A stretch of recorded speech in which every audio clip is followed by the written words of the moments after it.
Last video, we talked about the Howth Gun Running, and we dipped our toes into the substantially more storied and heated conversation around the Howth Gun Running. But today, we will answer what it really was and the man behind it, Childers.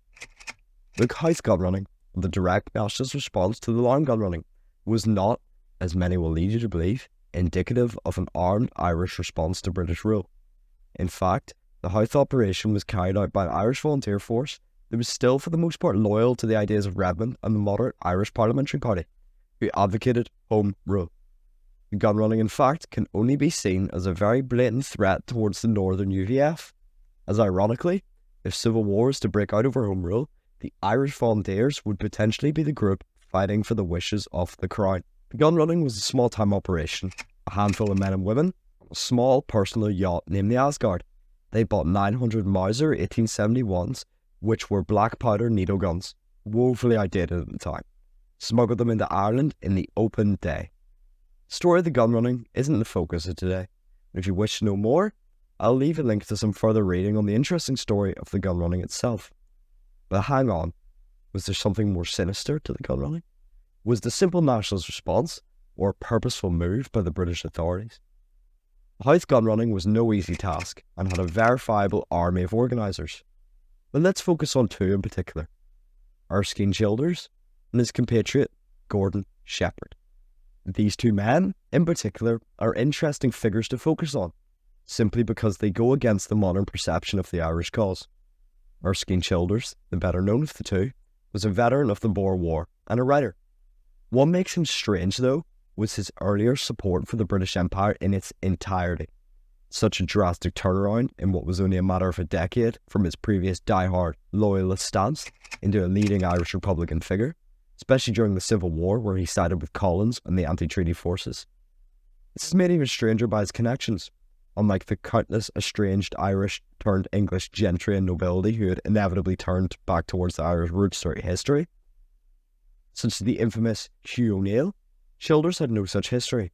He was born in London to, albeit Irish landowning English parents. His upbringing was anything but.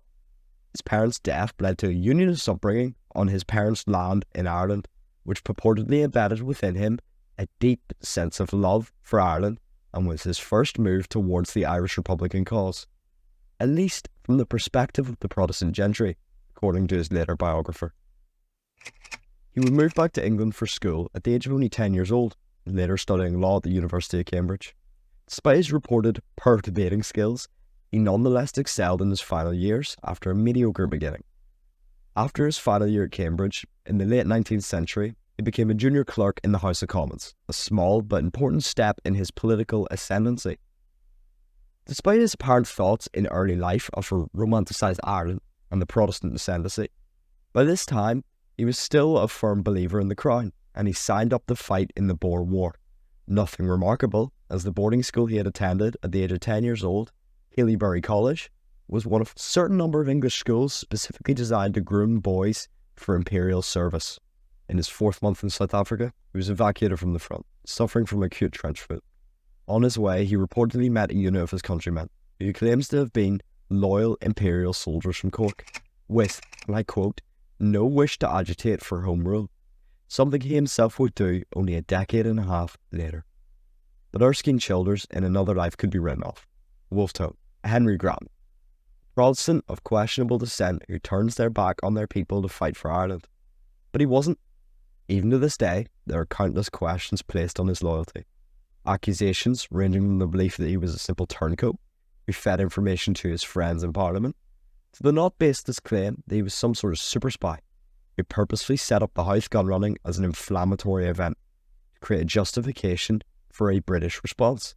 We will never know, and should never presume to know, but what evidence is there of Childers not exactly being the straight shooter we see him as?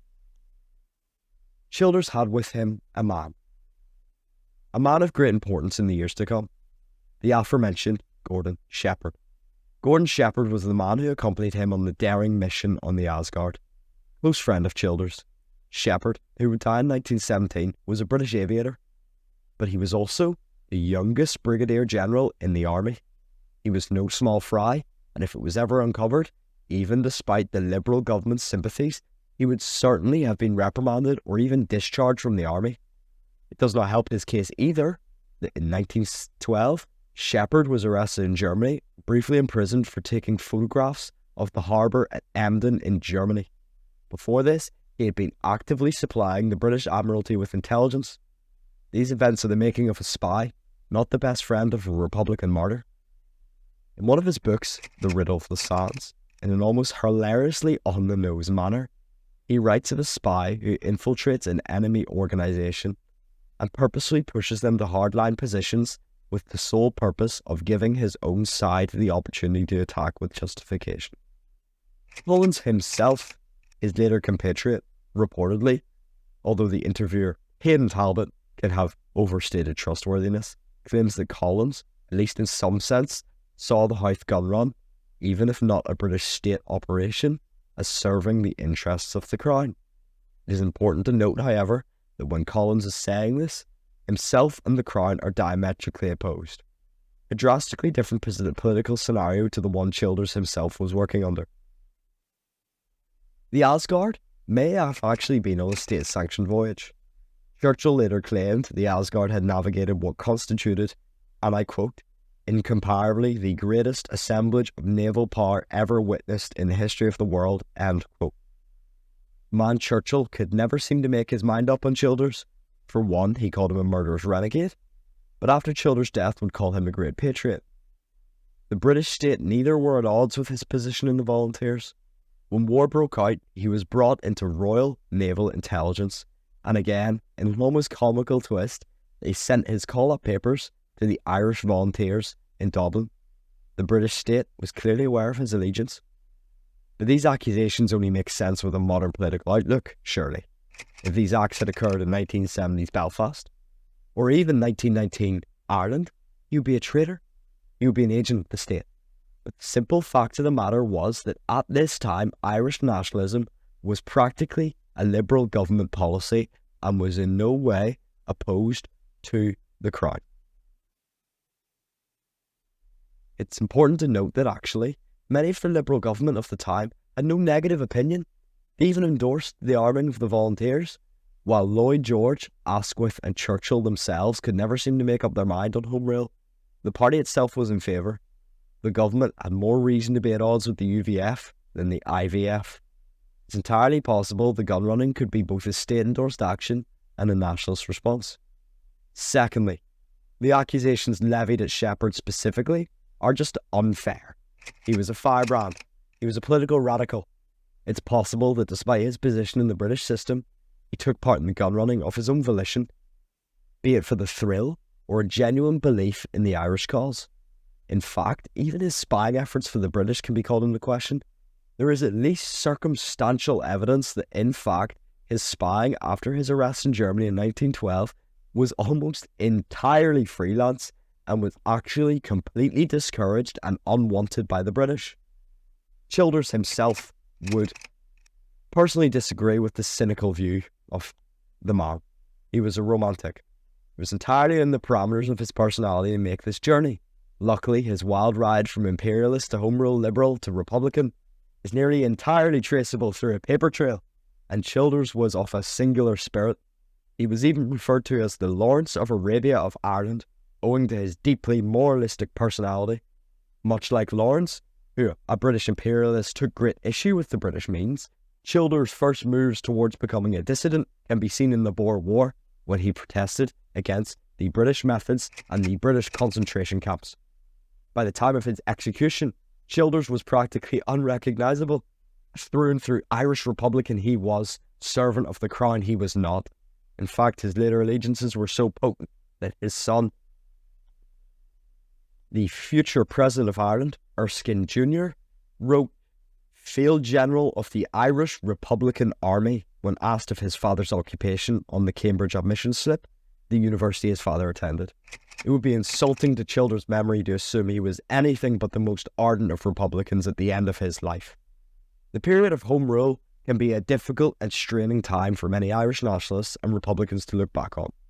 After nearly a century of increasing polarisation and alienation from the British state in the north, it can be painful to hark back upon heroes of the Freedom Wars. and see their apparent collusion with state forces. But it must be remembered that these men were fighting a different enemy. Thatcher's Britain was not Lloyd George's Britain. The British Army of Heath was not the British Army of the First World War, where Irishmen fought and died. Sympathies for the Irish cause ran deep throughout the British government. It can be easy to call those who towed the line to further the Irish cause spies or traitors, because simply, if they had done what they did, any number of years later, they would be, but they were not. And to respect the memories of these men, it is only important to understand the time that they lived in. Thank you for watching. If you enjoyed the video, please consider subscribing or liking. I'm a new channel, and all the support in my last video was tremendous, and I hope that you enjoyed this one too.